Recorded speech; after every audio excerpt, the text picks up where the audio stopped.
Okay. I'd like to call to order the Special Finance Committee budget meeting and recognize we do have all four committee members present, myself, Ms. Adams as vice chair, Mr. McIntosh, and Mr. Taylor. We also have in attendance the other four council members, Ms. Burke, Mr. Larson, Ms. Scipio, and Mr. Mundy. So we have the entire city council here. We also welcome the mayor. We will begin with City Manager Garrity. He's going to make some opening comments, and then we'll turn it over to Mr. Tash for the agenda and stuff today. Mr. Garrity. Good evening, Chairman Clark, Vice Chair Adams, members of City Council, Mayor Joines. Good evening. Today, we are looking for direction. We are looking for a recommendation from the committee to bring forward a budget on June 21st. Just as a reminder, I think everyone here knows it, but Monday, June 20th is our Juneteenth holiday, so a council meeting will be on Tuesday, the 21st. But we're looking for some direction today on as we move forward with the budget for the new fiscal year. We do have a few changes after we go through the questions, a few staff recommended changes to the budget, as well as I believe Mayor Pro Tem Adams may have another recommended change and others may as well. But we look forward to trying to get this thing wrapped up and moving on. Scott?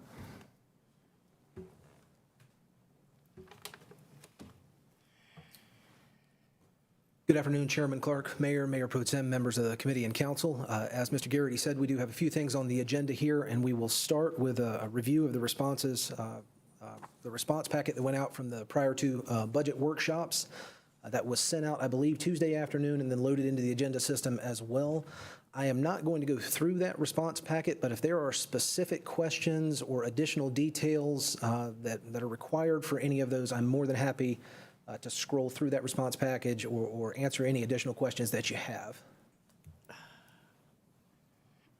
I have a comment, but we'll go around first, Ms. Adams. Yes, if you will go to page 5 of Winston Lake Golf Course and Reynolds Park Golf Course. And if the city clerk could bring that up. Try and blow this up. Quick. So you can see it. Okay. I am concerned about how many more rounds Reynolds Park has, and I understand. I'm a golfer. Reynolds Park is a wide open golf course. It's walkable, it's flat. You can hit a ball 2 fairways over and get back and still get par. I got that. But with all of the added amenities that we have done to Winston Lake over the past, I'll say 5 to 6 years, if not more, the sand traps, the greens, the bridges, the steps. I was out there yesterday. We're working still to finish the driving range that with the dump trucks and everybody. I just don't know why, this looks like transportation, almost to Paretos. So, Mr. Garrity or Mr. Tesh, do you think, or do we have anything in the works that we can make this number better? I mean, even if we can only do 40% of what Reynolds Park is doing, we have got to do something. I know we lowered our rates and all of that, but something is missing. Something is missing. We saw an uptick when COVID hit. Everybody was out there. I just need to understand it. Mayor Pro Tem, I would respond to that. There is $1 million in the LOBS package in the FY23 budget to do additional capital improvements. From a programming perspective, we would have to work with William Royston on any additional changes that we could make that would improve playability of the course or the marketing of the course to get more people to come to it. One more comment, and I'll let it go, Chair. I know a few years ago I brought up that we might want to consider letting this out to a contractor, much like what we did at Reynolds Park. People that are in the business of making it successful. If you go to Reynolds Park and look at that golf course compared to our golf course, there is significant differences. And I rode the course. I played yesterday, 9 holes. I see some of the other new improvements that we've added that I suggested, places that there will never be green grass, it will never be a ground cover. It's just going to be runoff and mud because of the way the golf course slopes. But I wonder if we can go back and look at that, and I know a lot of African Americans and people not gonna like that, but at this rate right here, and I know we're not in the business to make money off of taxpayer amenities, but we've got to make this golf course more sustainable or viable than what it is right now with 9,000 rounds of golf. And even if that means Mr. Garrity and Mr. Tesh report that we actually see per month, not just rounds, but how many of those rounds were people with paid cards, memberships to the course? You know, how many people got senior discounts? How many people were youth? I'm looking for that sort of breakdown in the details because I'm willing as, you know, general government to help with this because we've got to do something to drive people to this golf course. Again, whether it's programming or something, but I just, my heart is heavy when I saw these numbers last week. Thank you. Thank you, Chair. Okay, I'm just going to go down. Any comments over here, Mr. Mundy? This is, Scott, this is something I would like to see, not necessarily for this budget round, but all the information on the decrease in bus passengers and so forth.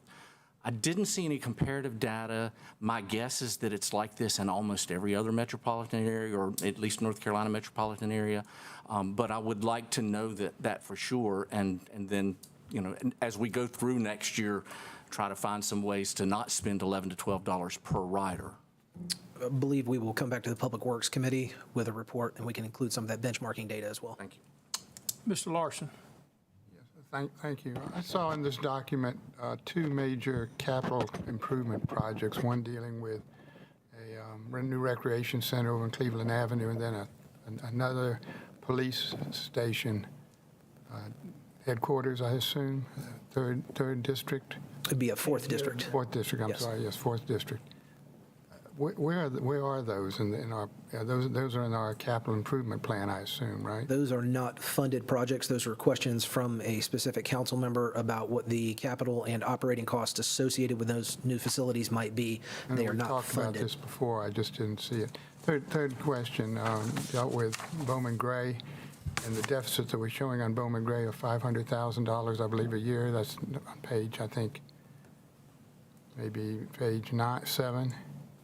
$584,000 a year. We made whole the fund for the fairgrounds, but we're running a deficit of Bowman Gray. Can somebody kind of explain that to me? Where we just put, a lot of several million into that site. Yes, sir, Councilmember Larson. Bowman Gray Stadium has been running an operating deficit for a couple of years now. When we looked at taking part of the ARPA money and putting it into specific public assembly facility funds, right. Bowman Gray Stadium did not lose any more money during the pandemic than it was losing operationally before the pandemic, and so we did not transfer excess funds over to Bowman Gray Stadium. It currently does have a cash deficit from prior year losses. So we don't have a cash reserve for that site as compared to the fairgrounds? Or if we have one, it's depleted? When Bowman Gray Stadium runs a loss, we generally take it from the fairgrounds to cover it. I would have to ask someone from the finance department to come up with specific details on the Public Assembly Facilities Management Fund, but it does not have any cash. The Bowman Gray Stadium one does not have any cash, in the sub-fund. Okay, thank you. I do have one, and I'm going to piggyback on Mr. Mundy on page 9 and 10, the bus system. God, I wish Dan was still here. I'd love to have his response to this, but I have been a vocal critic of the bus system for 21 years now, and I feel very vindicated today. If you look on page 9, the ridership continues to go down and down and down. Somewhere in there is COVID. It's amazing, actually, from 2019 to 2020, it didn't change a lot. 21, you'd think it would have gone back up, but it didn't. It just goes down and down. I took a 10-year interval from 2012 to 2022, 10-year interval. Ridership was down 58%, and if you go to page 11, page 10, cost per year from 2012 to 2022, the cost has actually gone up 37%, and you put the two numbers together, the cost per ridership is up 335%. Now, maybe 10% of that's inflation, but we really haven't had inflation except for the last 6 or 7 months. Last 10 years has been virtually none. I am always puzzled that we continue to re-up the contract for a company to run the bus system that's supposed to know something about running bus systems. I am perplexed looking at these numbers, and as Mr. Mundy just said, it costs us to transport somebody about $12, and they pay $1, I think, is the cost. So that's about 7% of the cost for someone to ride the bus is actually paid for by the person that rides the bus. I know we're going to look at this separately. I've asked for that, but we can't afford to spend $12 for someone to ride a bus. And I know it's absurd, but I think you could give them an Uber pass cheaper than that because most people do 2 rides downtown and then back out. We have a hub and spoke system. You know, $23 to get from your house to Baptist Hospital or Forsyth, wherever you may work. I don't know. But anyway, I just point those numbers out and look forward to what the staff can come up with. And that, I think, will be Mr. McIntosh's committee later on. Thank you. Any other comments on the package? By the way, staff did an excellent job. I thought you answered the questions. Even sometimes you took the question and I think answered a broader question that really was asked. I think y'all did a good job of mine, Absolutely. at least with mine. You did. Absolutely. So I do appreciate that, and it is recognized. Okay, with Mr. Larson had another comment. Yeah, one other question. What I don't see in the budget is, I know during the year we get these things like various grants. For example, I was looking at the fire department and the Manning Station 13, which is going to be an expensive project, which I assume is wrapped into the operating budget. How do we handle the grants that we receive during the year, CBG grants? Councilmember Larson, when we receive grants during the year, we do amendments to the budget for those. And so both for the grant portion of it as well as for the local match portion of it. Every grant that has a local match is required to come before the Finance Committee before being applied to, so that council is aware of those grants. But generally, we get those award letters throughout the year. And so if we were to get one in January, we would bring it in January or February through Finance Committee to the City Council for immediate approval when we are awarded those grants. We don't try to forecast that revenue. We generally do not do that. We generally wait for an award notification letter. Do we have some sort of history about what we receive annually? I mean, just a back history of grants. I know we write a lot of grants and get a lot of money coming in that way. Could we get a report about how much revenue we're generating with grants, even though we don't want to forecast it in the budget? I think it's useful to know. So I will tell you, Councilmember Larson, there is a lot of grant money that we know is coming in the budget that we do forecast. Think for things like WISTA, the part that's covered by the federal government. We do have intergovernmental revenues from the state as well, but we will get you a report that tries to separate out those kind of annual operating grants that we know are coming from the ones that were more time in nature over the last few years. Well, the reason we're talking about buses and transportation systems, I know a lot of that cost of that is actually underwritten by federal grants. Yeah, the federal share of that is in the operating budget for the transit system. I was talking specifically about the types of grants where you had talked about SAFER or assistance to firefighters grants in the fire department, where we have to apply for them in a more competitive process. So we do have a mix of ones that we do project into the operating budget as well as apply for and then do via amendment later. Okay. Thank you. I actually do have 2 more quick comments. On page 14, how much money has the city borrowed? $863 million. Whoop, there you go. That's a combination of GO bonds, revenue bonds, and LOBs, and a few other things thrown in there. Ms. Saunders, for your department, I do know that the rating agencies have guidelines, for example, on GO bonds, percent or per household or dollars per household, if we could get some information there. On the revenue bonds, which are mostly water and sewer, I would think the agencies are looking at some type of interest rate coverage, something like that. You got to be a little careful on those because they serve more than just the citizens of Winston-Salem. They serve the whole county, and we may even send some water across the Yak, and I don't know what we do there. So if we could get a little information there. The last one, this is a rhetorical question, so Mr. Garrity, you don't have to answer it, but I have been concerned about the community development adding 7 positions when they currently have 15 vacant. I think you will be lucky to fill the 15, much less the additional 7, but I'm not going to object a lot because I don't think you're going to get that far. But if I had a department that had 28% vacancy, I would see how much labor shortage I had if I had 15 more people before I asked for additional 7. I know 3 of those have to do with trash pickup. But anyway, I'll just offer that as an observation. Thank you. Please continue. I think that was all the questions we had. All right, moving on to the second item on the agenda, changes to the proposed budget from staff.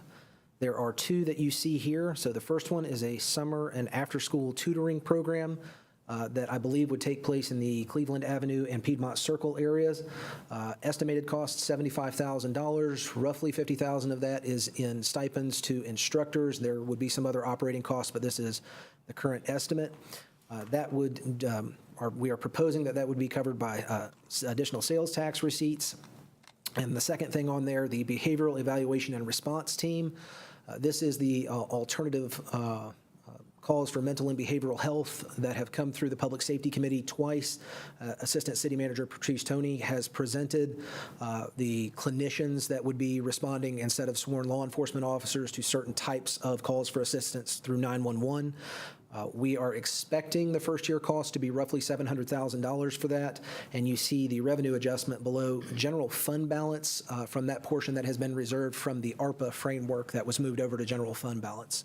So those are the 2 staff changes that we have to the proposed budget. I'm happy to answer any questions you have on either of those. Ms. Adams. Thank you, Chair Clark. Mr. Tesh and Mr. Garrity, isn't there a call out, or didn't we do, what do you call it, stipend, work, whatever, out of the ARPA money? Have we used any of that money yet? How much was it? I think it was 200 and something, thousand, I think.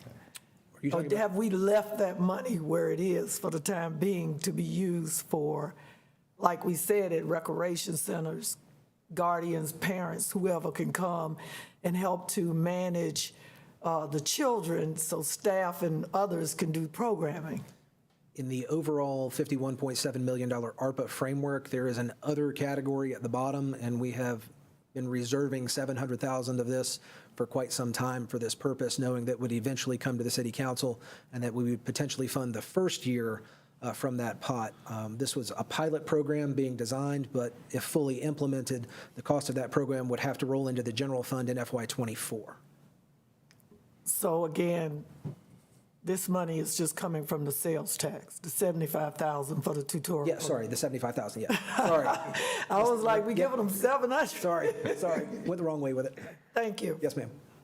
Scott, the after-school tutoring program is completely new to me. I have not heard anything about it in any committees. I don't know that I'm comfortable supporting that with as little information as we have behind that. I mean, kind of an area that we don't generally participate in. Do we have background material? Do we know? I don't even know how that $75,000 would be spent. There is a response in the response package, page 6, that provides some level of detail for this program. Let me scroll down here to it. And so, Page 6. yeah, hopefully you have it here on your monitors. Again, looking at both a summer program and the potential for an after-school program through the year, the table shows summer personnel and school year personnel costs. So 3 instructors per facility at 2 different facilities, 3 days a week, 2 hours per day, an instructor wage of $25 an hour, and we've added partial benefits factor to that. coming up to roughly $52,000 in stipends potentially. The rest of that operating is somewhat of an estimate. We know that we'll have to provide nutrition in some way potentially to some of these children, as well as the potential for other educational opportunities via field trips or other or trainings or learning. So that the $75,000 is a little bit of an estimate to the operating cost outside the stipends. This is the information that staff currently has available on this. I must have been focusing on the pickleball question down below that. That's how I missed that. Sorry. Mr. Larson? Yes, sort of dipping our toe into public education with the summer, with this program, school year particularly. Are we doing anything equivalent with the school systems that the county is not picking up, for example? Excuse me, Councilmember Larson, we can't hear you down here. You have to sometimes move Pull the that mic. mic a little closer. Yeah. I'm sorry. Let's try this, get a little. Yeah, there you go. Thank you. I was just saying that it looks like we're dipping our toe into public education here, and I'm just curious if we have any precedent for us providing educational services to citizens of Winston-Salem like this. Councilman Larson, during the summer, we run summer camps for young people at most of our recreation centers. We also have computer labs at most of our recreation centers. So we provide some programming already for youth that's educational in nature. Is this under Parks and Rec? Is this under Recreation and Parks Department? It would be part of Parks and Recreation. I think the goal here from Councilmember Burke is to try to really serve the two most low-performing areas, neighborhoods that are part of the Housing Authority's area. So it would be Piedmont Circle and Cleveland Avenue, where the young people have some very, very, very poor outcomes. Well, I'm all for it. It just seems to me for both of these items begin to fall into the area of public health and public education, which are traditionally areas that we're not terribly involved in. And I mean, I'm going to support them because I think they're both very important, and I'm all for getting the job done, but I wish the county would step up a little bit on these things. Let me follow up again to that. There are several things in this budget. The BEAR program above it, behavioral and mental health, is traditionally a county function as well. There are several things. The SWORD program over the years, the city has stepped up in many, many areas to meet the needs of our citizens, particularly in the urban areas. I have asked the budget office this summer to do a little analysis. In my informal conversations with managers from other communities, there are other counties in the state who are more engaged perhaps than ours. Thank you. Any more on this side, Mr. Mundy?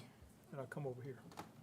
I'm not clear on what of the ARPA funds are reflected in this year's operational budget.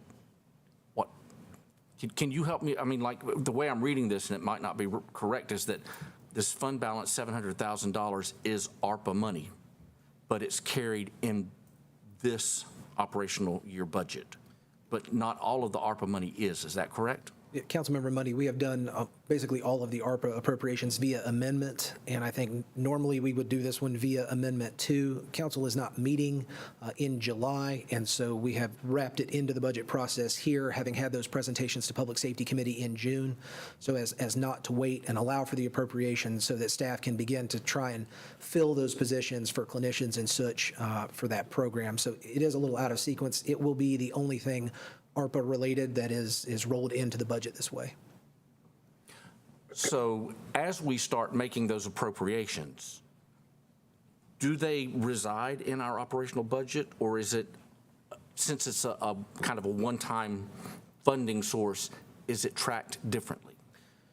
We are tracking it separately, so we will are intending to use 1 year of funding from ARPA for this, and again, would use some kind of general fund, general resource in FY24 going forward if this pilot program were to continue into the future. A majority of the ARPA programs are one-time in nature because it is one-time money. They are accounted for that way, and I'd be more than happy to provide you that overall framework of what has already been appropriated and spent and what is still available. I would note there we are trying to schedule a meeting, a special meeting of the City Council in late August to go through the transformational grant applications that we received. And so that will be the upcoming large potential appropriation from a lot of what's remaining of the ARPA framework. So I'm thinking out this time next year, when we're looking at budgets and comparing, will the ARPA funds be stripped out of that so we can have a more apples and apples comparison? I don't know what the FY24 budget is going to include from ARPA, but I'm going to assume that it's not going to be a lot. I will make sure that we file that question and we can answer that for you at that point. The best thing to probably do is just provide you that report of what has been appropriated to date in terms of affordable housing, the violence intervention programs, employee incentives and pay and those kinds of things. We are tracking it separately, and a majority of that is done so from a multi-year perspective. Okay, thank you. It's just easy to assume that we had money this year, so next year we're going to assume the same thing when that just might not be the case if it was ARPA money. It's easy to confuse for me. Thank you. Ms. Burke? Yes, thank you, Chair Clark. This is in response to your question, Councilmember Larson, regarding the after-school, summer tutoring program and after-school tutoring program. As we are aware, in the Cleveland community and in the Piedmont Homes community, there's no recreation center. The only one in the Northeast Ward is Carl Russell, and that is so far away from this high-need community. And so we have been talking with the Housing Authority, and they have agreed to allow us to use the community centers, which are not the same as recreation centers, to use as an extension of the recreational programs that go on in every other community during the summer and during the school year. And there's no precedent that has been set, but we can set one. Going into those communities where we know there are a lot of needs, and one need is the lack of the low performance at school and the low performance as far as reading. So I thought it would be a great opportunity to give the kids in those communities an extra dose of help and love during the summer. So that is the reasoning behind it. I do have a few questions. So where are these two programs going to take place physically? They both will be at the Piedmont Homes Community Center and at the Cleveland Homes Community Center. And we'll have 3 individuals at each location, Monday, Wednesday, and Friday, from 2 until 4. Do we know what the school system is doing? Because a lot of folks missed, I think virtually all the public schools were closed for a year and a half, 3 semesters. Do we know what the school system is doing, and are they aware of this program? I am not aware of what the school system is doing specifically with respect to this program and whether they're notified of it. Let Councilmember Burke answer that. I have not been in contact with the school system to tell them that we're providing this opportunity for the students in those 2 locations.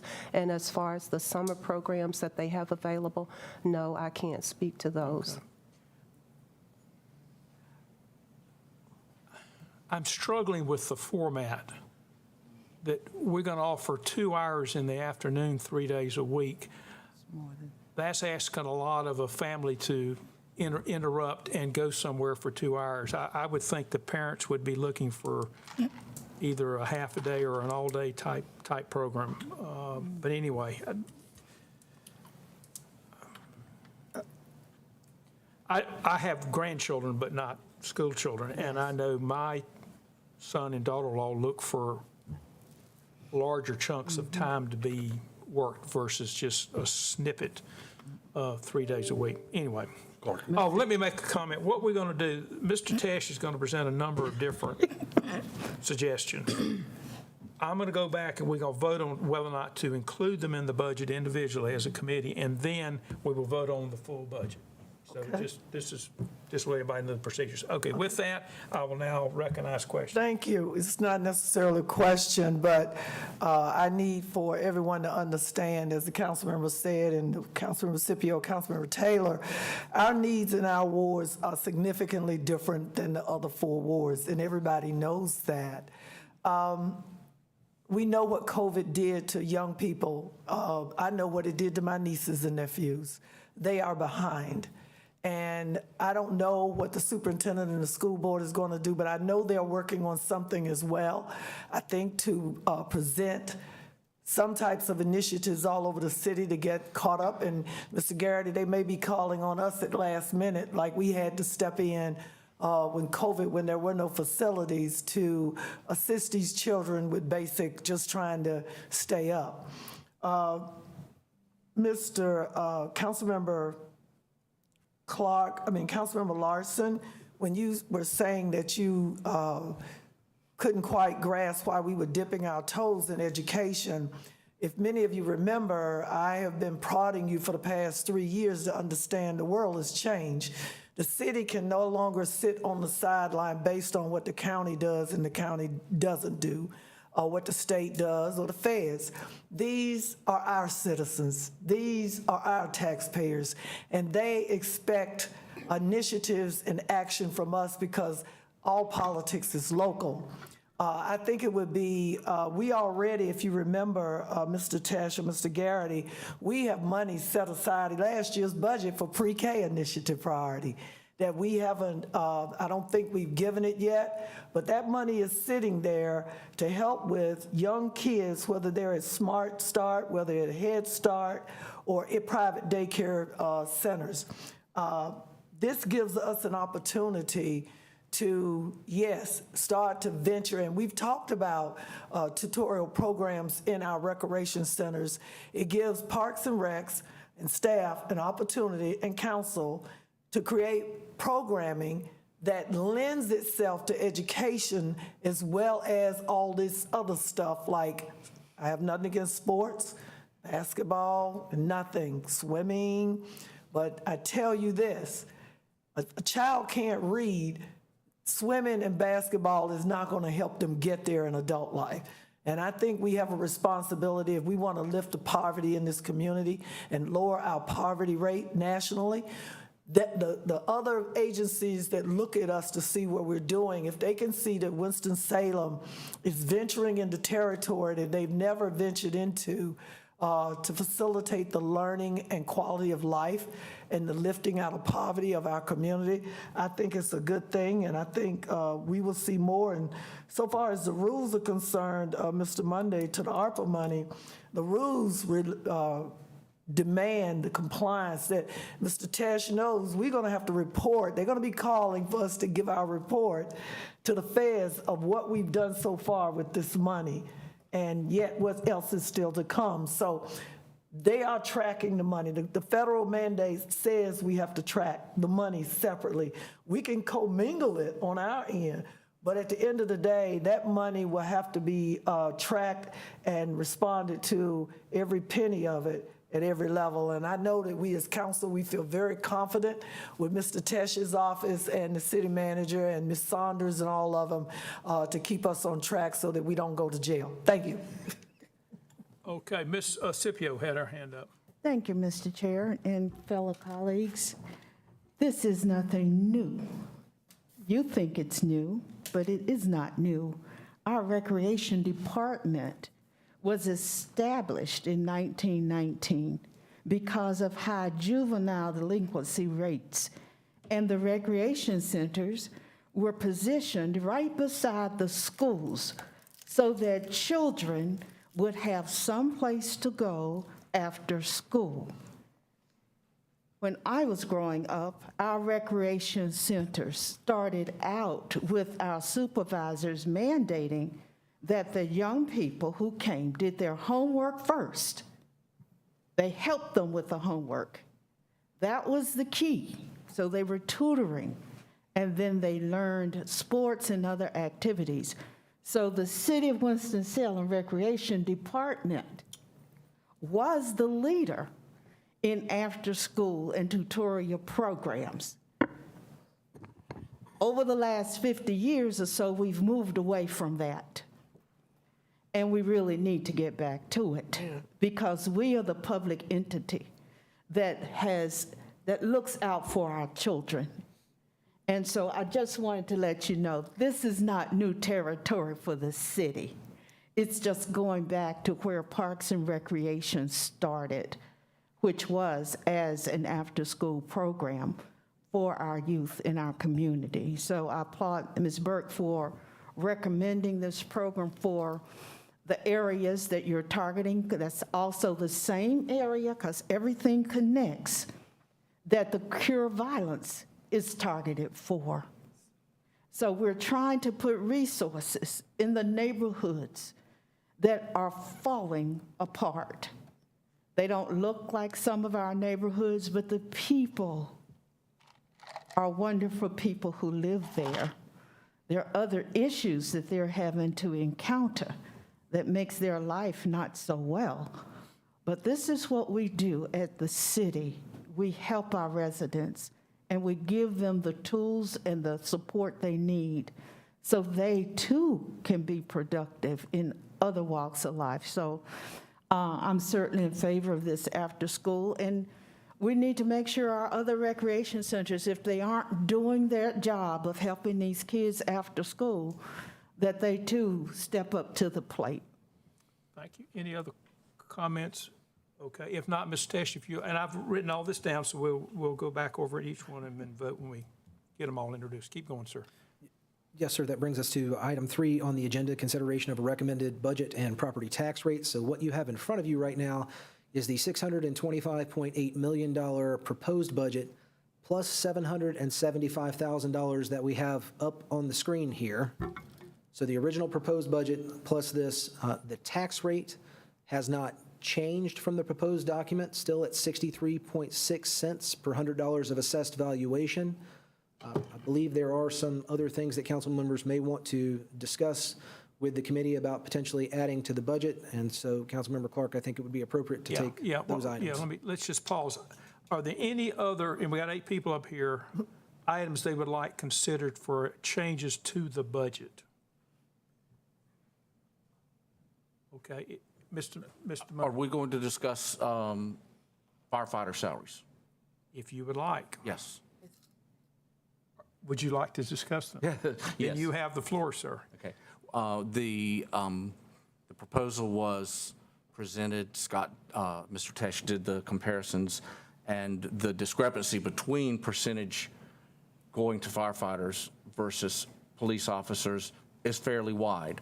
Now, I know that we really have to compare firefighters to other firefighters because they're different industries, and that's how we should be making decisions. I think this particular year, given what our firefighters have done for us and the fact that there are some vacancies and retention, recruitment and retention problems there, I would like to see us get closer to the percentage increase for police officers than we are currently. Councilmember Mundy, Go ahead. Chair Clark, if you're okay with it, you're referencing an email that the city manager sent out under the current proposed public safety plans. There are 2 new positions in the police department, police officer 2 and master police officer, that are 5% promotional opportunities, as well as a 10% retention adjustment above that. In the fire department, currently in the proposed budget, they are 3% instead of 5% bumps for firefighter 2 and master firefighter, and a 6% retention bonus above that, or a bump above that. The email that was sent out proposed 2 different alternatives, one that is equal to increases, promotional increases, and retention bumps that the police department would get, that one is roughly $1 million. It's just over $1 million. The other one, instead of 3 and 6, would be 4 and 8. So 4% to firefighter 2 and 4% to master firefighter, and an 8% compression adjustment or retention adjustment above that. That one's roughly half that cost. I believe it was $540,000. So those are the two items that I believe would be on the table for discussion as to whether you wanted it to be kind of the same as the police plan in terms of the promotional opportunity at a 5% bump at 3 and 6 years for firefighters, or wanted to go halfway. I'm also willing to discuss the revenue assumptions that were in that as well. Do we have any document we can show so we can follow all this? I don't believe that I have a document other than the email that the manager had sent out specifically on this.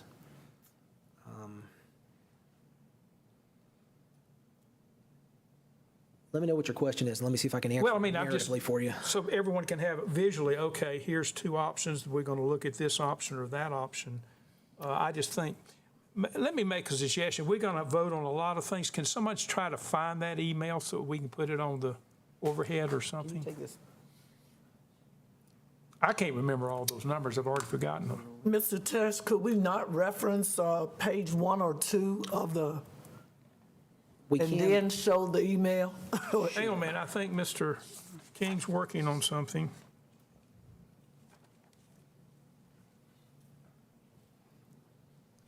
it's got a little bit of glare on it.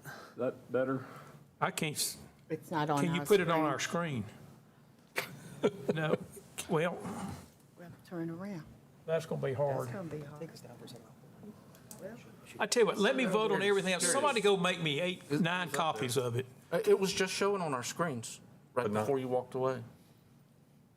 I thought, wasn't it? Yes. Yeah, it was.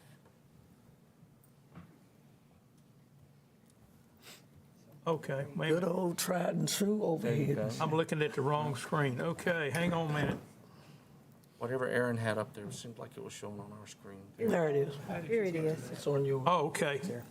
but I'm looking at also page 1 and 2 of the, in the package of the questions. Well, let's just do this, because everybody, I think it's important for the staff also. That's why I like this overhead, that everybody can see, that everybody knows what we're talking about. So we're talking about 2 different plans listed there, and they're the cost of them. And then we can talk about the revenue after that. Chairman Clark, the Mayor Pro Tem was referencing the first question in the response packet is Yeah. the second scenario. It does not have the midway point scenario, but shows that $1,040,980, the equivalency on the tax rate. But again, per the revenue recommendation here at the bottom, we have realized some additional sales tax receipts here recently. Using that sales tax that we have received is obviously a more aggressive revenue projection form than we have used before, or that is currently in the proposed budget. But those are based on actual receipts to date. We are still projecting the 5% to year end and 3% for next year. So that roughly $790,000. Part of it is in the bank, part of it is not currently in the bank. DOR will give it to us a little later. The only cautionary note I would say is the distributions for the most recent month were much closer to that 5% projection than they have been in prior months, where we had been seeing 12 and 13 and 14% growth. I think we'll be seeing something much closer to the 6 or 7% just for that month. So just a cautionary note, if we decide to get a little more aggressive with sales tax, part of the reason we were being conservative is because we don't know what the market's going to look like in the next 12 to 18 months. Mr. McIntosh had a comment. How conservative is the assumption on budgeted salaries versus what we'll actually pay out due to all the problems that we're having with hiring? Seems to me like that we might get, my assumption is that you were being fairly conservative with that, and we may have some ground to pick up on that as well. So we did increase the salary savings by adjustment by $1 million in the general fund in the proposed FY23 budget. So it is more aggressive than it was in FY22. There may be a small opportunity to use some additional salary savings if you so chose. Again, as we fill those positions in future years, you would have to then reduce that adjustment. So it is not an ongoing revenue source per se. You would have to find resources later. Certainly. Okay, what I'd like to do, because I got a lot of motions to vote on here, and I don't want to be here all night, I'm going to go in reverse order since that one's on the screen right now. From the committee, does anyone have a motion to be made concerning the fire pay plan? I'd make the motion, Mayor Pro Tem, unless you want to make it. Second. Go ahead, Mr. Taylor, you have the floor. I'll make the motion to move forward with the second fire pay plan, 5% promotions for firefighter 2 and master firefighter, and 10% compression adjustment above, the same as the police officers. Okay. Second. Is there a second to that? Second. Okay. Are we going to vote louder on the computer? We'll do a voicemail. And understand, this is just committee, and these are basically, you're going to take whatever we approve and you're going to put it in the budget for Tuesday night. We'll vote it. Okay, all in favor of adding to the budget what's on the screen, fireman pay plan number 2, say aye. Aye. Opposed likewise? Oh, Yeah, no, Mr. Chairman, I just wanted to. Yes, to sir. finish with the vote. How are you going to pay for it is the question, I guess.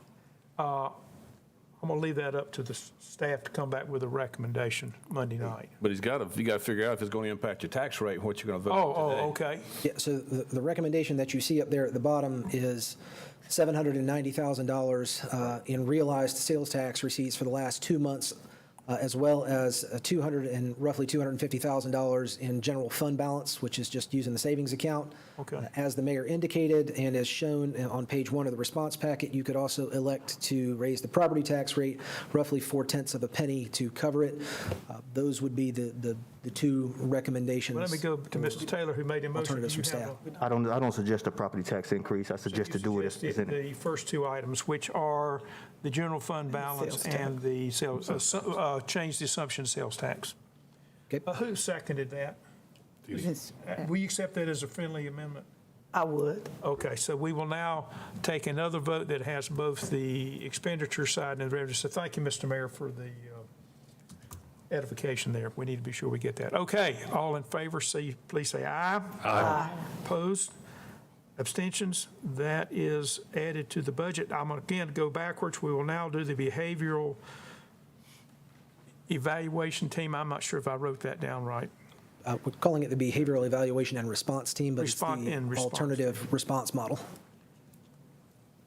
Is there anything we can bring up on the screen for that? Absolutely, we will go back to There we this. go. And what, your recommendation there was to take it from the ARPA balance. The staff recommendation was to take it from ARPA fund balance. We have, again, per the Mayor Pro Tem's question, held this in the ARPA framework for quite some time, knowing that we were working with RTI International on a pilot that many other cities were involved with as well. Using the fund balance would cover the startup and operating expenses for FY23, but it would then have to be funded with general fund in FY24 going forward as an operational expense in future years. Okay, so we have a not a recommendation, a presentation from the city staff to add, and I guess this came out of public safety, did it not? Extensively, yes, sir. Would you like to make a motion? Yeah, I'd move to add $700 to the budget from ARPA funds for the Bear Team. And the source would be the fund balance, the ARPA framework. Clarification, 700,000. Okay, do we have a second to that? Second. Can you say that again, Mr. Tisch? I believe you said $700, it was 700,000. 700,000. Yes. You could do it for 700. Okay. We have a motion, a second, to do the item shown on your screen, both the expenditure and the revenue side. All in favor, say aye. Aye. Aye, opposed, abstentions, that is approved. The last item is a summer and after-school tutoring program, and Mr. Tesh, you're recommending that comes from the sales tax. Yes, we had originally written that up as sales tax as well. It obviously has a compounding effect on what you just did in terms of the projection for sales tax, but $75,000 in the tens of millions of dollars worth of sales tax that we get is not an extreme amount for the projection to increase. Okay. Understanding, as you just said, the last month or two would indicate that our more conservative estimation of sales tax may not be, may be appropriate. January, February, and March, to answer that question, have varied significantly. We Yes. went from 7% growth to 15 and back down to about 6. So it's, Okay. Ms. Adams has something. Yes, I'd just like to make a comment, but I'd like to make a motion. I move that we accept the summer and after-school tutoring program for $75 to be, 70, what did I say? It's contagious. I know, $75,000 with the sales tax being the revenue adjustment. Second. Second. Wait, Mr. Taylor, second. Okay. Mr. Tesh, do you have any concerns using the sales tax there? I don't know that I have concerns. I would let the city manager answer that if he wants to, but I would just give you the staff, the professional idea there that we're getting a little more aggressive than we were. There are, I believe it was the North Carolina League of Municipalities had a 3.75% projection for next year where we had 3%. So they were a little more aggressive statewide in terms of their sales tax projections than we were. I don't think that this causes us a lot of concern. The only caveat is if something were to happen next year in terms of an economic downturn, this would also obviously kind of exacerbate how quickly we would have to respond to it if sales tax were to turn around. Thank you, Ms. Adams. Yes, Chair Clark, what that means for a lot of us, Mr. Tesh, and council included, we got to go to work. That means that with their grants, we need to be calling our peers. We need to be connecting with the National League of Cities, the League of Municipalities, the National Network of Black elected officials, and anybody else. There is money out there. I was at a ribbon cutting over at Brookside over in the Kimberly Park area. They cut the ribbon on 15 new homes today, and they're still building some money more. This was the housing authority. They were the contractor, they were the developer and everything. And I met the two representatives, Mr. Garrity, from HUD that were there, and they were like so glad to meet a council person from Winston because they're new and they're young and they're excited about what we're doing. And they told me about a new grant that just came down, Councilmember McIntosh, that they said Winston-Salem would qualify for it. And it was about neighborhoods. So we just got to go to work, Mr. Tesh. We're going to help you out on that. I'm going to do my part, okay? Sounds good. Okay. So we have a motion to second on the item that's shown, the summer and after-school tutoring program coming from the sales tax. All in favor, say aye. Aye. Opposed, and the chair will abstain. I would like to make a comment on sales tax to the city manager. Jamie Dimon, who I think is one of the smartest people in the country, he runs the largest bank, runs J.P. Morgan Chase, spoke the other day, and he says there's a hurricane coming to the economy. Historically, we've been conservative in our sales tax estimates. We were surprised during COVID that sales tax did not dip. But we also know that the government poured $4 trillion worth of stimulus, and 70% of the people on unemployment actually made more money, not less money, being unemployed. I don't know if we'll have that luxury next, but I just caution us not to be too optimistic on sales tax. Used to be you could get a house with a 3% mortgage. Now you're about 5.5%. But anyway, just food for thought. Okay, those have been voted on. They will be added to the budget for Monday night. Now, Mr. Tash, if you'll pick up.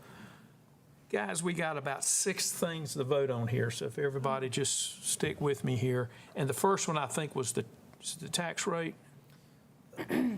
Yes, sir, and I would look to the city attorney here in terms of what is actually needed in terms of a vote at this point. Do we need an overall recommendation of the tax rate and the budget to include all of those items, even though they voted on them separately?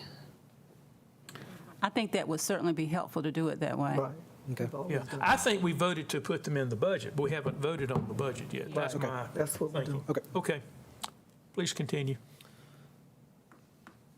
That is, the next order of business is to provide that proposal for the total budget with the tax rate to the city council for the 21st. Okay, and what is the tax rate?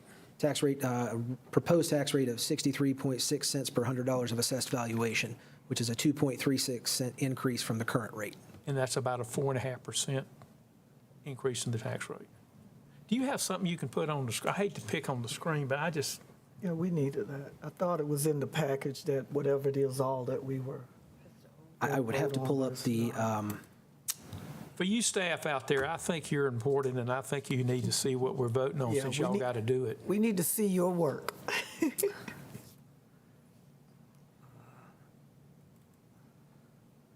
You guys will give me just 1 second. We will bring up the presentation from the operating budget and scroll down to the page that shows the property tax rate increase. So I'll try and increase the size here. Okay, so we're voting on a budget with a 63.6 cents millage rate, up from 61.24, which is, it's roughly a 4.5% increase in the tax rate. Can do that calculation for you Lower really than quickly. 63 point, 3, 2. It's 3.85%. 3 point what? 85. 3.85% increase in the tax rate, somebody asked. My personal feeling is with inflation running at 8%, I think a good management on our part to be able to hold it to that. With that, what's that? I was just saying, what, you? Okay. We buy a lot of gasoline, right? Okay, I need a motion to approve that item, which is to set the recommendation to the council of the tax rate. I move for adoption of setting the rate at 63.6. Second. We have a motion and a second.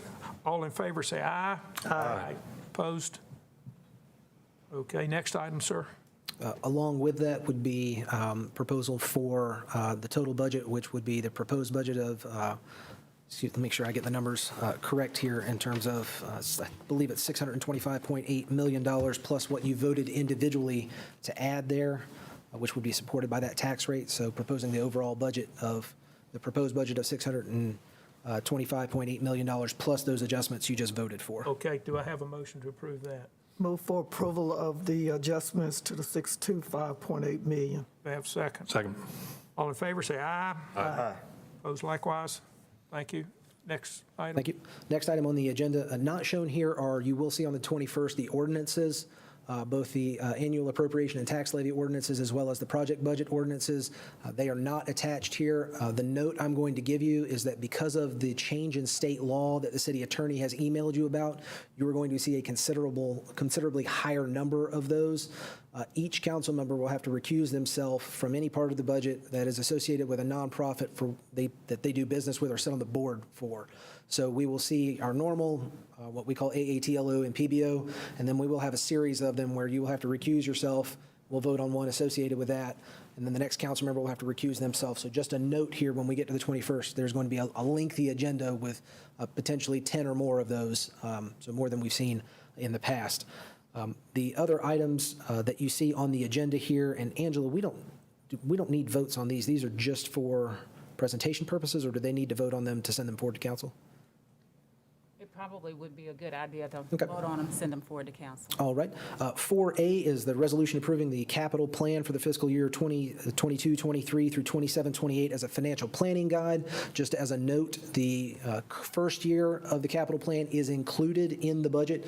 So in what you just recommended, this resolution is essentially approving the 5 out years just as a planning guide. It is included as an attachment here.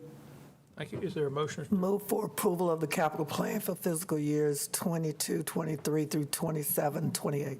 Second. We have a motion and a second, and I understand that the out years are planning purposes only. Thank you. All in favor, say aye. Aye. Opposed likewise? That is approved. Next item, Mr. Item 4B is a resolution approving a one-time supplemental payment for the City of Winston-Salem Police Officers Retirement Fund for fiscal year 22-23 of 2%, which is equal to what the Algiers trustees have done for the other state retirement system. So this is an increase to whispers of 2%. Ms. Saunders, would you comment on what that is? By the way, there is a police retirement fund committee. Correct. As chairman of this committee, I serve on it, and we do the stewardship, the financial stewardship of the money. Why don't you just tell them again Sure. what it is? Good afternoon, Chairman Clark, Mayor Joines, Mayor Pro Tem Adams, and member of City Council. So police officers that were hired before December 31, 2013 are members of the Winston-Salem Police Officers Retirement Commission, of which there is a board that oversees the liabilities and assets. The cost of living policy in city code says that any cost of living or payments that are made to those retirees are given in the same manner as our local government retirement commission. And in the past, what practically that means is if there's a cost of living of 1% given to the local government retirement system, then we give a cost of living of 1% to the Winston police officers. And this coming year, the local government retirement system commissioners have voted to give a one-time 2% supplemental payment in October of next year. So what this resolution does, it is mirroring what the local government system does in giving our police officers that are in this system a 2% supplemental pay. Thank you, ma'am. Can I get a motion to approve that? I move for approval of item 4B on the agenda. Mr. Taylor's moved approved. Do I have a second? Second. All in favor, say aye. Aye. All opposed, likewise. Thank you. Next item, sir. Item 4C, resolution adopting financial policies for the city of Winston-Salem. This resolution, per what we have in the city manager's message and what we discussed last week, increases the city's unassigned general fund balance reserve policy from 14 to 16%. Move for approval. Second. We have a motion and a second to approve the reserve from 14 to 16%. All in favor, say aye. Aye. Opposed, likewise. Thank you, sir. Next item.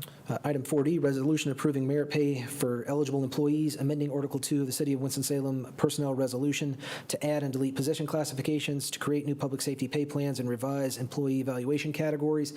The amendment to the personnel resolution is attached. It provides for the merit adjustments, the public safety pay changes, and associated changes in pay classifications that you see there. Okay. Do I have a motion? Move for approval to approve the merit pay for eligible employees per the stated agenda item. Second. Have a motion and a second. All in. Mr. Chair. Garrity. I just wanted to make it clear that, I think that you understand this, but the intent of this, of approving this, since a little while earlier you changed the fire pay plan, that it would be this would be amended to reflect the higher percentages. Yes, it would be. Thank you for that clarification. Do I need to change anything? No, we accepted that as a friendly comment. Okay, all in favor, say aye. Aye. Opposed likewise. Thank you. Next item. That takes care of all of the items on the agenda. Okay. As Mr. Tesh said, Tuesday night, you're going to have some more items. For example, if someone's on the Red Cross board and they're getting money, we'll have to have a separate motion so that person can recuse themselves from voting on the Red Cross money, things of that sort. So there'll be quite a few. And y'all all should have gotten an email where you identified any nonprofits that you served on boards, whatever. With that, I want to thank everybody, and that means not just the committee, but the other folks. These are interesting times, and I'll just leave it at that, and we'll see what happens going forward. Anyone have anything else to bring forth the committee? If not, we will stand adjourned. Thank you.